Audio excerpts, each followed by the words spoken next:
ኢትዮጵያ ምንም እንኳን የተትረፈረፈ የውሃ ሀብትና በመስኖ የሚለማ መሬት ቢኖራትም አብዛኛው በዝናብ ጥገኝነት ላይ ተንጠልጥሎ ነው ያለው።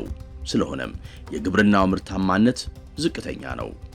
ይህን በተደጋጋሚ የሚሰማውን ብሶትና ሮሮ ሊለውጥ በሚችል መልኩ የከርሰ ምድርና የገጸ ምድር ውሃን በስፋት በመጠቀም ከአገዳ ሰብሎች በተጨማሪ የአትክልትና ፍራፍሬ ምርት ላይ በመስራት የምግብ ዋስትናን ማረጋገጥ፣ የእርሻ ገቢን በማሳደግ የሀገርና የአርሶ አደሩን የኢኮኖሚ እድገት ለማስቀጠል ትኩረት ሰጥቶ በመስራት ላይ ነው የኢትዮጵያ ግብርና ትራንስፎርሜሽን ኢንስቲትዩት።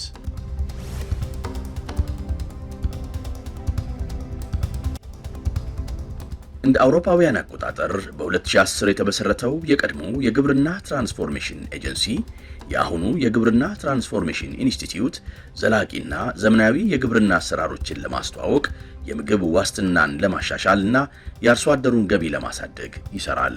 ከዚህም በተጨማሪ ለአርሶ አደሮችና በዘርፉ ላሉ ተዋንያን የስልጠናና የቴክኒክ ድጋፍ በማድረግ ላይ ይገኛል። በኢትዮጵያ ግብርና ትራንስፎርሜሽን ኢንስቲትዩት የግብርና ኮሜርሻላይዜሽን ክላስተር ፕሮግራም ብቻ ከ2.4 ሚሊዮን በላይ የሚሆኑ አርሶ አደሮችን በ99000 ክላስተሮች በማደራጀት በ1.99 ሚሊዮን ሄክታር ማሳ ላይ 6 የሰብልና 5 የአትክልትና ፍራፍሬ ምርቶችን እንዲያመርቱ አድርጓል። ከራሳቸው ተርፎ ወደ ገበያ እያስገቡ ነው። ወደ ገበያ የገባው ደግሞ ወይ ወደ ኢንዱስትሪ ይሄዳል ወይ ወደ ኤክስፖርት ይሄዳል፣ ከሸማቹ ተርፎ ማለት ነው። ስለዚህ በዚህ መልክ ነው ግብርናችንን እንዳሻግራለን፣ የምግብ ዋስትናችንን እናረጋግጣለን። ከዛም ተርፎ ኤክስፖርት አድርገን ገቢ አግኝተን በዛ ገቢ ሌላ ግብአት እየገዛንበት የበለጠ እያሻሻልና የበለጠ ምርታማነት እያረጋገጥን እንሄዳለን የሚለው ከዛ አኳያ የመጣ ነው። ለሙዝ ምርት ምቹ ከሆኑ አካባቢዎች በደቡብ ኢትዮጵያ ክልል የጋሞ ጎፋ ዞን አርባ ምንጭ ዙሪያ ወረዳ ዋነኛው ነው። በወረዳው በቆላ ሸሌ ቀበሌ ከበርካታ ትጉህ አምራቾች ውስጥ የ1 ሄክታር የሙዝ ባለቤት የሆኑት አርሶ አደር አስናቀ ኢንቲሌ አንዱ ናቸው።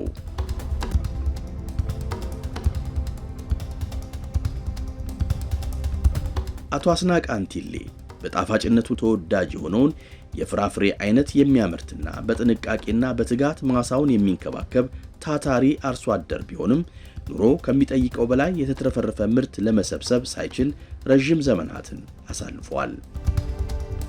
አቶ አስናቀ ኢንቲሌና ሌሎች 30 አርሶ አደሮች በጋራ በመትከል በህብረት መስራትና በአንድነት መሸጥ የሚያስችላቸውን የኩታ ገጠም የምርት ሂደት ሊያሻሽል የሚችል አዲስ ተሞክሮ በኢትዮጵያ የግብርና ትራንስፎርሜሽን ኢንስቲትዩት በኩል መተዋወቅ ቻሉ። በዚህም 28.1 ሄክታር የሚሸፍነው የጋሌ ሽራ ክላስተርን በመመስረት መሬታቸውን፣ ዕውቀታቸውን፣ ጉልበታቸውን አቀናጅተው መስራት ጀምረዋል።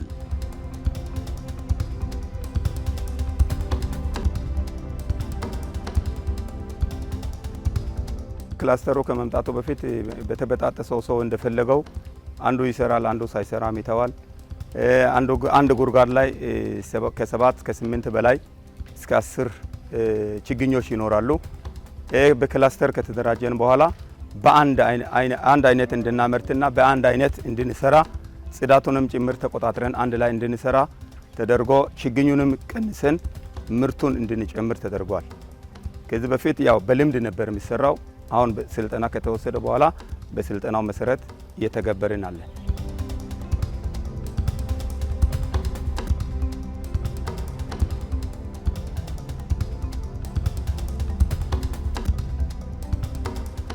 አቶ አስናቀ በግብርና ትራንስፎርሜሽን ኢንስቲትዩት ተስማሚ ሆኖ የቀረበለት የሙዝ ችግኝ ወደሚፈለገው ሙሉ ቁመቱ ለማሳደግ የ9 ወር ጊዜ ያስፈልጎታል። የመጀመሪያ ፍሬያቸውን አፍርተው ጸጋቸውን እንዲለግሱ ደግሞ 12 ወራት መቆየት ይጠበቅባቸዋል። የሙዝ ተክል አበባ ሲያወጣ እድገቱ ይገታል። ግንዱ ሕይወቱ የመጨረሻ ዘመን መድረሱን አመላካች ይሆናል። አሮጌውን ለመተካት የሚያስችል ከስሩ አዲስ ግንድ ይኸው በማብቀል ላይ ነው። ተመሳሳይ የእድገት ዑደትን በመከተል አዲሱ ግንድ በአዲስ አበባ ታጅቦ አዲስ ምርት ይለግሳል። ነገር ግን በፊት ከነበረው እሳቤ በተለየ መልኩ በአንድ ስር ከ3 በላይ አዲስ ግንድ ማቆየት ምርት እንደሚቀንስ፣ የውሃ አሰጣጥ ዘዴና ጊዜ፣ የተፈጥሮ ማዳበሪያ አጠቃቀም እና የመሳሰሉት በኢንስቲትዩቱ በኩል በሰፊው ስልጠና ስለተሰጠ የአርሶ አደሩ ግንዛቤ ተለውጧል። ይህ ለአቶ አስናቀና በዚህ ዘርፍ ለተሰማሩ ሁሉ እንደ መልካም አጋጣሚ የሚቆጠር ነው። በዚህ የሙያ ድጋፍ በሚፈልጉ ሂደቶች የኢትዮጵያ ግብርና ትራንስፎርሜሽን ኢንስቲትዩት ከጎናቸው አለ።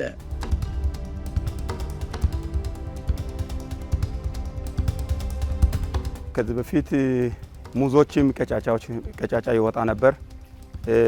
በአመት አመረትን ብንል እኛ የምናገኘው 160 እና 150 ኩንታል ነበር። አሁን እስከ 320 ኩንታል በአመት ማምረት ችለናል። ከዚህ በላይ ለማምረት አሁንም ጥረት እያደረግን አለ። ዘለላውም ጭምር አሁን ጥሩ እየጣለ ነው ያለው ሙዝ። አንድ ሙዝ አሁን ሲመዘን ከ80 እስከ 100 ኪሎ እስከሚመዝን ነው አሁን እየደረሰ ያለው።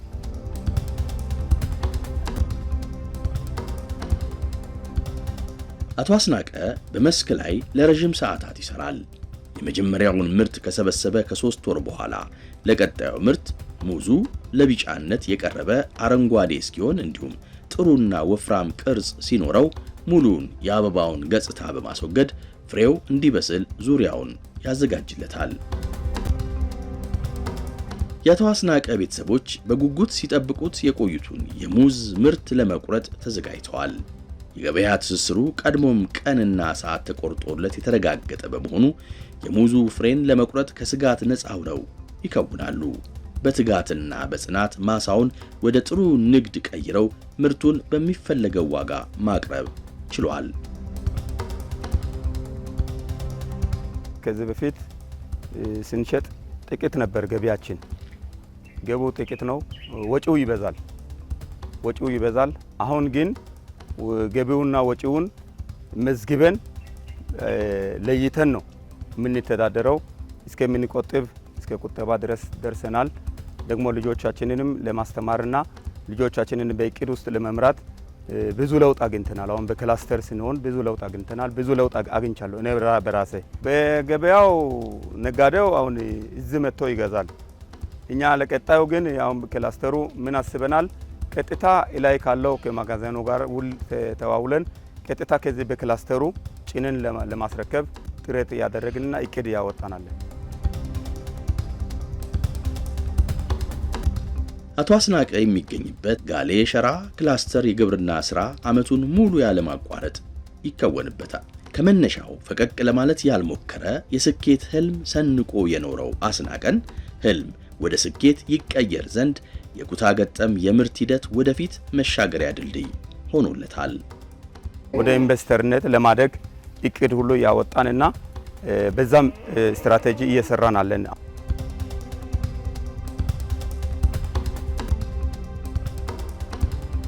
የኢትዮጵያ የግብርና ትራንስፎርሜሽን ኢንስቲትዩት የአቮካዶ ምርት የበለጠ ምርታማ እንዲሆን የተለያዩ ዝርያዎችን ወደ ሀገር ውስጥ በማስገባት የአርሶ አደሩ ብሎም የሀገር ገቢ እንዲያድግ ትኩረት አድርጓል። ከ5 ዓመታት በፊት የተተከሉ 214 የአቮካዶ ችግኞች የአንድ ቤተሰብን የህይወት አቅጣጫ ቀይረዋል። አቶ ደረባ አብተው ከ260 በላይ አምራቾች በሚገኙበት በምዕራብ ጎጃም ዞን በሰሜን ሜጫ ወረዳ እንጉቲ ክላስተር የግማሽ ሄክታር መሬት ለአቮካዶ ሰብል በማዘጋጀት ጉዞውን ጀመረ። ግማሽ ሄክታር ናት፣ 214 እግር ናት። ግን በዚያን ጊዜ በእርሻ ስናርሰው የነበረውና ያሁኑ ለውጥ በምንም አይገናኝም። እኔ እንደማየው መሬት አማራጭ ስለሌለኝ እኔ አልተክልም ልጆችን በምን አሳድጋቸዋለሁ የሚል በጣም ስጋቱ ነበር። ግን ዛሬ ግን ገባ በየሳየው እንኳን ለኔ ለቤተሰብ አጥግቤ ለገበያ አትርፌ በብርም ቤተሰቦችም ተመግበው በጣም ጥልቅ ደስታ ነው ያለኝ እኔ ለራሴ። በኢትዮጵያ ግብርና ትራንስፎርሜሽን ኢንስቲትዩት ሳይንሳዊ መንገድን ተከትሎ የቀረቡለትን ችግኞች የተከለው አቶ ደረበ ችግኙ ፍሬ ለመስጠት የወሰደው ጊዜ ከ3 ዓመት ያልበለጠ ነው። ዛሬ አቶ ደረበ ከግብርና ባለሙያዎች ጋር በመሆን የአቮካዶ ተክሉን ቅርንጫፎች በተለይም ሳዮና ተብሎ የሚጠራውን ቅርንጫፍ በመቁረጥ ለችግኝ ጣቢያዎች በመሸጥ ላይ ሲሆን በዚህ መንገድ ያለፉትን 2 ዓመታት ዳጎስ ያለ ገቢ ወደ ካዝናው አስገብቷል።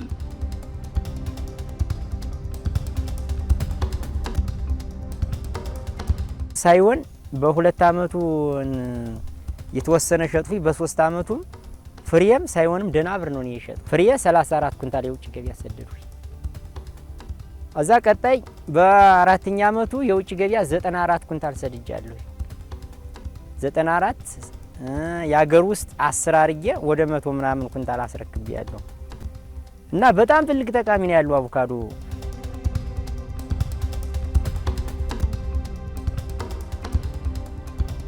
ከአቶ ደረበ ማሳ የተቆረጡት የአቮካዶ ቅርንጫፎች አዲስ ዘር ሆነው ለዳግም ሕይወት ለመገለጥ በዚህ ስፍራ ገብተዋል።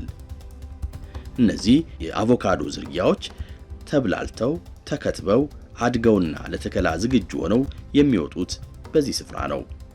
የተሻሻሉት ዝርያዎች ከተከላ ጊዜያቸው ጀምሮ የአምራቹን ድካም ከመቀነሳቸው ባሻገር ከምርትም በኋላ በቀላሉ የማይበላሹና ለገበያ ተመራጭ ናቸው።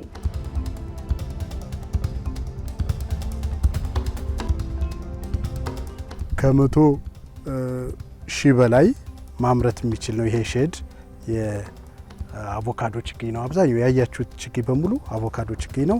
ምን ከትባት የፍሬ ሰጭ አካሏ ከማሳ እኩል መጠን ያለው በባለሙያ የችግኝ ጣቢያ ሰራተኞች ናቸው ሄደው የሚቆርጡት። ይቆረጣል። ከዛ በኋላ እዚህ መጥተው በጥንቃቄ ከተባ ይካሄዳል። ችግኝ ጣቢያ የሚቆየው ከ4 እስከ 6 ወር ነው ከተከተበ በኋላ። ከዚህ በኋላ ግን ለከተባ ዝናብ መዝነብ ሲጀምር ሰኔ 30 ጀምሮ ወደ አርሶ አደሩ ይሰራጫል ማለት ነው። በሙያ ግዳፍ ቀለበት አሰራር እንደዚህ አርጉት፣ ማዳበሪያ በዚህ ወቅት ጨምሩ፣ ኮንፈስ በዚህ ወቅት አርጉ እያሉ በዚህን ጊዜ ልምድ ልውውጥ አርጉ፣ አይዟችሁ እንደዚህ አርጉት እያሉ ያው በእነሱ ነው ብልም አልሳሳትም። ጉልበተኛ ብንሆንም እውቀት በእነሱ ነው እዚህ ደረጃ ያደረሰ። ዛሬ በኢንጉቲ ቀበሌ ልዩ ቀን ነው። የኢንጉቲ ኩታ ገጠም ማሳ የአቮካዶ አምራች አርሶ አደሮች የደረሰውን ፍሬ በመቁረጥ ለረጅም ጊዜ የተንከባከቡትን የምርት ውጤታቸውን ወደ ውጭ ለመላክ ወረፋ በመጠባበቅ ላይ ናቸው። የፍራፍሬ ምርቶችን ከማምረት ባሻገር የተመረተውን ምርት ገበያ አፈላልጎ ለመሸጥ ከሚያባክኑት ውድ ጊዜ እፎይታ የተሰማቸው ይመስላል።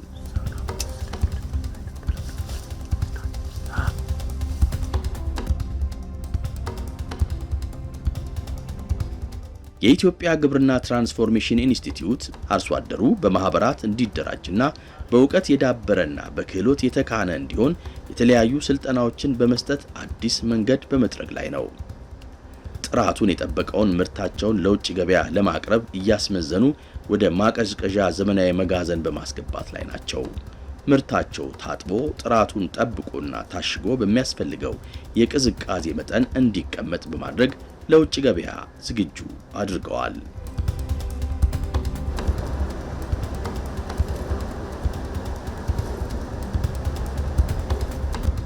ከ2010 ጀምሮ በየአመቱ የተለያየ መጠን የተለያየ አቅም ያለው ምርት ይላካል። ያው በዛ አመትም በ2015 ምርት ዘመን 10 ኮንቴነር ኤክስፖርት ለማድረግ እንደምታዩት ታቅዶ እየተሰራ ነው። ከ316 በላይ አርሶ አደሮች አቮካዶ ምርት እያቀረቡ ይገኛል። እንደምታዩት ያው የሚወጣ በየማሳው በየፊናው ነው እንግዲህ በተሽከርካሪም በጋሬም በምንም ነው እየወጣ የሚመጣ ያለው። አሁን አንድ አርሶ አደር የኛ ማህበር ይሆን በ2 ቃዳ ወይም ግማሽ ሄክታር ላይ 216 የአቮካዶ ዛፎች ነው ያሉት።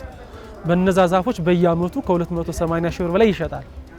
ግን በቆሎ ቢያደርግ ወይም የሆነ ድንች ቢያደርግ ወይም ጤፍ ቢያደርግ በምንም መለኪያ ከ80 ሺህ ብር በላይ ገቢ ያገኝ። ስለዚህ ይሄን ያህል ትልቅ ልዩነት ነው ያለውና ነገር ግን ያው ስራ ይጠይቃል። አሁን የሚቀረን ብዙ ነገር አለ እንደ አርሶ አደርም እንደ ማህበርም።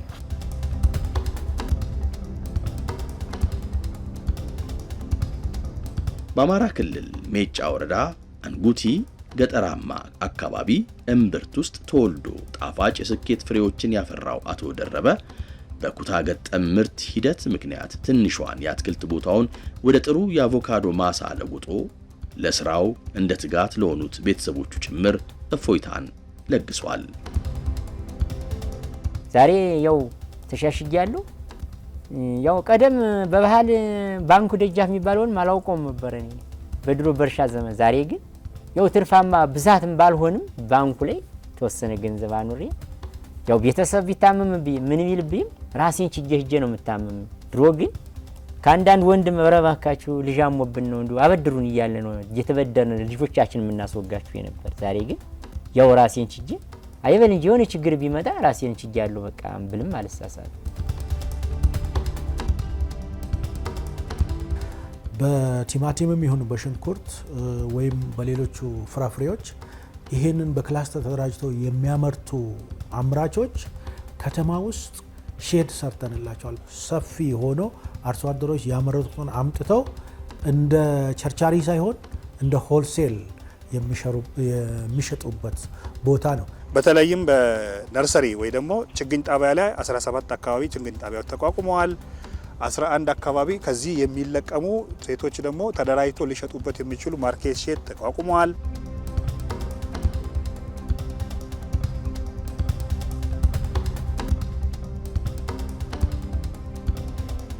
አቶ አሸናፊ አያሌው በኦሮሚያ ክልል በምስራቅ ሸዋ ዞን ሉሜ ወረዳ በስፋት የሚመረተውን ስንዴ ሰብል በማምረት ረጅም ዘመናትን ኖረዋል። ይሁን እንጂ ከዕለት ጉርስ አልፎ ወረትና ሀብት ለማፍራት ሳይታደል ቀርቷል። የአሸናፊን የእድገት ጎዳና የቀየሰ አንድ አጋጣሚ ተፈጠረ። ከሌሎች ሁለት የአካባቢው አርሶ አደሮች ጋር በመሆን በኢትዮጵያ ግብርና ትራንስፎርሜሽን ኢንስቲትዩት የተሰጠውን አቮካዶ የማልማት ስልጠና የመውሰድ ዕድል አገኘ። ከስልጠናውም በኋላ በ1 ሄክታር መሬቱ ላይ ችግኞችን በመትከል የተማረውን ወደ ተግባር መቀየር የሚያስችለውን መንገድ ጀመረ። በምስራቅ ሸዋ ዞን በሉሜ ወረዳ 71 አርሶ አደሮች አንድ ላይ በመሆን የሸራ ዲባንዲባ ክላስተር በመስረት 24 ሄክታር ማሳ በአቮካዶ ተክል ሸፍነዋል። የ44 ዓመቱ ጎልማሳ በ1 ሄክታር መሬትና በጥቂት የአቮካዶ ዛፎች ብቻ የጀመረው የአቮካዶ ማሳ በአራተኛው ዓመቱ ሌሎች 2 ሄክታሮችን ጨምሯል። 4 ዓመቱ ነው። ይሄ ማሳ የምታዩት 3 ሄክታር ነው። በ3 ሄክታር መሬት ላይ ነው የበለጠ እንደውም አሁን በኢንቨስትመንትም ወደዚህ ዝራ ስራ ለመግባት በሰፊ መሬት ላይ ለመስራት ፍላጎቱ አለን። ሸራ ዲባንዲባ የአትክልትና ፍራፍሬ ነርሰሪ ጣቢያ ነው። እዚህ ላይ በብዛት የምናየው አቮካዶ ነው። በጋ የምታዩት ገና ግራፍት ያልተደረገ ነው። ታች ላይ በፕላስቲክ የተሸፈነው የተዳቀለው ነው። ደረጃውን ጠብቆ ነው የተመረተውና ኤክስፖርት ውስጥ ይገባል ችግር የለውም የሚባለው ከዚህ ተነስቶ ነው። ነርሰሪው ይታያል፣ ችግኙ ይታያል፣ ምርቱ ይታያል፣ ሲሰበሰብ ይታያል። ሁሉ ነገሩ እስከ መጨረሻው ጥራቱን ጠብቆ ካልሄደ በስተቀር ወደ ውጭ ለመላክ ያስቸግራል። ስለዚህ ወደ ውጭ እንልካለን ስንል መነሻችን መሰረታችን ከዚህ ነው።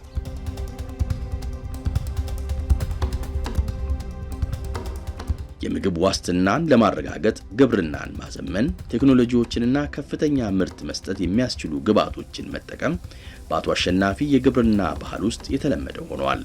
በአጠቃላይ የአቶ አሸናፊ እንቅስቃሴ ሁሉ በግብርና ባለሙያዎች የተደገፈ ነው።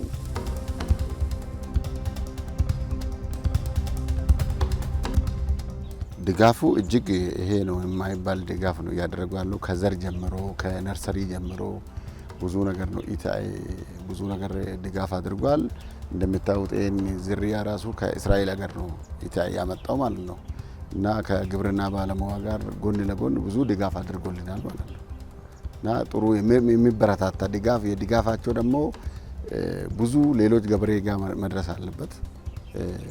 ጥሩ ድጋፍ ነው ያደረጉት። ውሃ በአግባቡ ቢያንስ 20 ሊትር ለአንዱ መስጠት እንዳለብህ በሳምንት ማለት ነው። ይሄ በአፈሩ ሁኔታ ኮምፖስት ማዳበሪያ በየወቅቱ እንደ እድገቱ ሁኔታ አይተን ሰጥተን ለዛ እንዲያሳድጉ እናደርጋለን ማለት ነው።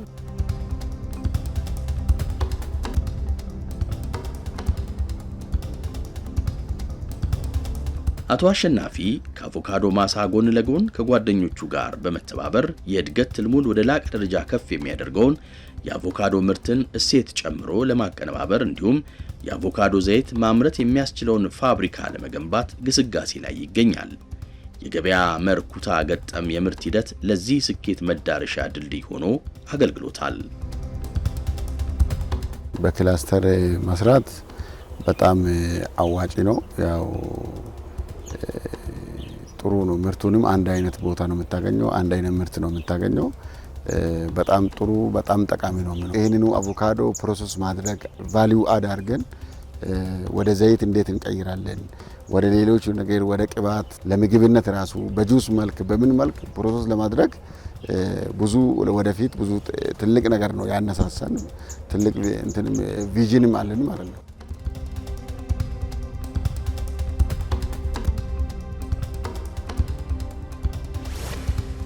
የኢትዮጵያ ግብርና ትራንስፎርሜሽን ኢንስቲትዩት ለአርሶ አደሮች የገበያ ትስስር እንዲኖራቸው ምርት የሚሰበሰብበት እና ወደ ገበያ የሚቀርብበት አስቻይ መንገድ እንዲኖር ሲሰራ ቆይቷል። በዚህም የአቶ አሸናፊን ምርት ፈላጊዎች በየጊዜው ከአምራቹ ደጅ ይጠናሉ። ዛሬም በተለመደው መንገድ ገዢዎቹ ማሳው ድረስ ተገኝተዋል። አሸናፊ ከቤተሰቦቹና አጋዦቹ ጋር በመሆን እያንዳንዷን የአቮካዶ ፍሬ በማስመዘን እየሸጠ ነው።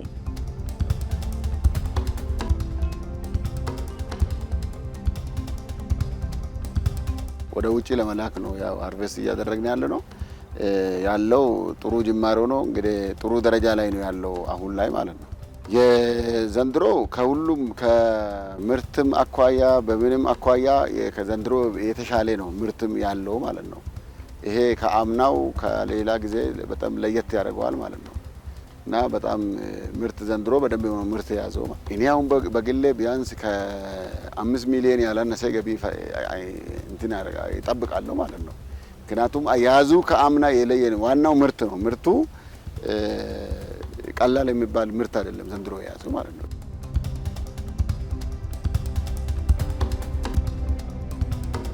አቶ አሸናፊ የሚያመርተው የአቮካዶ ምርት በግብርና ስራ ተወስኖ ከመኖር ያለፈ የህይወት ትልም እንዲኖረው አስችሎታል። በጥቂት የአቮካዶ ተክሎች የተጀመረው የተቃና መስመር የትልቅ ሆቴል ባለቤት እስከ መሆንም አድርሶታል። ለቤተሰቡና ማህበረሰቡ የመሪነትን ቀንዲል ያስጨበጠውን ድንቅ የአምራችነት ሚና በመወጣት ላይ ይገኛል። በፊት በጣም ድህነት ነበረ። ከድህነትን አልፎ እዚህ መድረስ ቀላል አይደለም።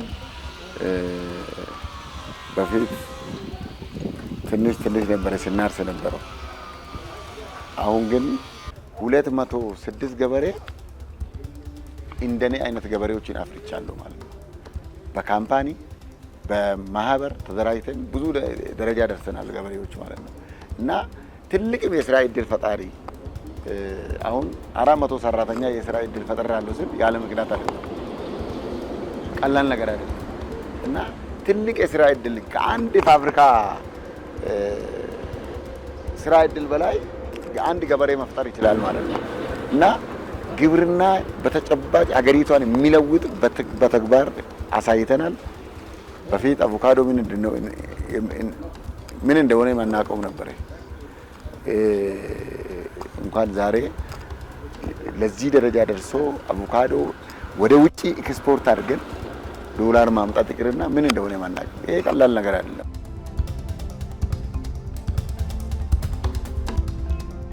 በአትክልትና ፍራፍሬ እንደ ሰብሎቹ እንደ አገዳ ሰብልና የጥራጥሬ ብዙ ሄደንበታል ማለት ባንችልም የታዩት ለውጦች ግን ከዛኛው የተሻለ ነው። እውነት ለመናገር በትንሹም ብትሆን የምንፈልገውን ታርጌት በጥሩ ሁኔታ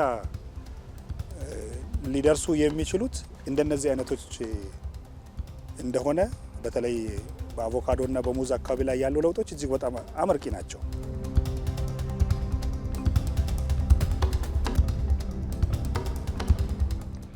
ይህ የሶስት አርሶ አደሮች ታሪክ ብቻ ሳይሆን የኢትዮጵያ ግብርና ትራንስፎርሜሽን ኢንስቲትዩት ክትትልና ድጋፍ በማግኘት በአትክልትና ፍራፍሬ ብቻ በ1580 የአርሶ አደር ምርት ክላስተሮችን በማቋቋም በ24000 ሄክታር መሬት ላይ ያመረቱ ስኬታማ ለሆኑ ለ72000 አርሶ አደሮች የምሳሌነት ታሪክ ማሳያ ጭምር ነው። በተለይም ከምግብ ፍጆታ ባለፈ ፈቀቅ ማለት ሳይችል ለዘመናት ለኖረው የኢትዮጵያ ግብርና ፈውስም ብስራትም ሆኖ ቀርቧል።